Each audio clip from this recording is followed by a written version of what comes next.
Pang-finals na daw ang lineup na ito ng Denver Nuggets. Ito pag-uusapan natin to kung gaano nga ba kalalim itong kanilang lineup.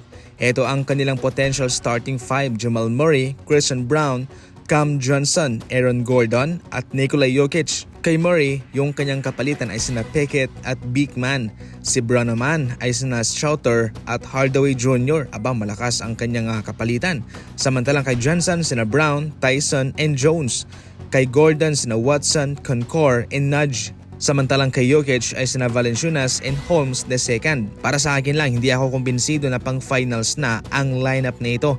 Mayroon pang dapat na ayusin dito, especially sa kanilang point guard rotation. Mababaw yung kapalitan dyan ni Jamal Murray. Wala siyang masyadong maasahan dyan mga idol maliban na lang kung magiging point guard itong si Bruce Brown. Sa lahat ng mga posisyon, itong kay Jamal Murray sa posisyong point guard ay mahina yung kanyang kapalitan.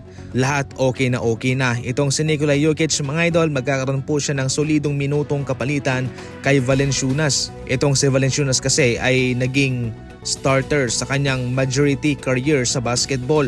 Kaya magiging hayahay itong si Jokic sa kanyang trabaho bilang isang big man para sa kanyang kupunan sa Nuggets. Kung maganda ang inilalaro nitong si Valanciunas ay pwede siyang magkaroon ng mas mahabang pahinga sa bangko. Yan po ang positibong impact na maibibigay nitong si Valanciunas kay Nikola Jokic. Walang masyadong negatibong impact ito para kay Nikola Jokic mga idol. So far lahat ay positibo. So far all goods na ang lineup na ito, pero may kulang lang yung sa point guard rotation. Titingnan muna, susubukan muna ng Nuggets ang lineup na ito kung ano ba ang magiging timpla nila sa pagsisimula ng regular season.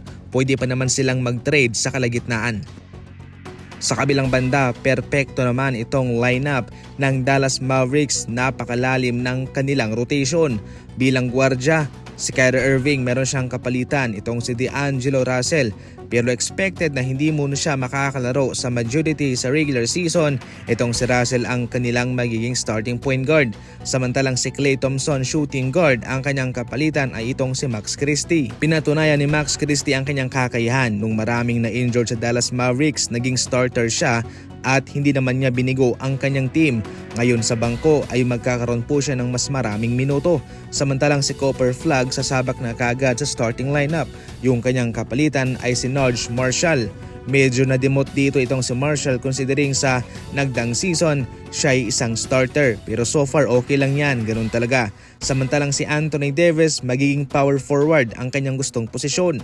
Ang kanyang kapalitan naman ay si PJ Washington. Malakas din ang kanyang backup. Samantalang si Daniel Gafford, yung kanyang kapalitan ay si Derek Lively. Mas gusto ko ang lineup na ito kumpara sa Denver Nuggets. Pero gayon pa man, nagdedepende pa rin po ang kanilang starting five kung sino man ang kanilang kalaban. Para sa inyo, meron ba kayong masasabi patungkol dyan? I-comment lang sa comment section.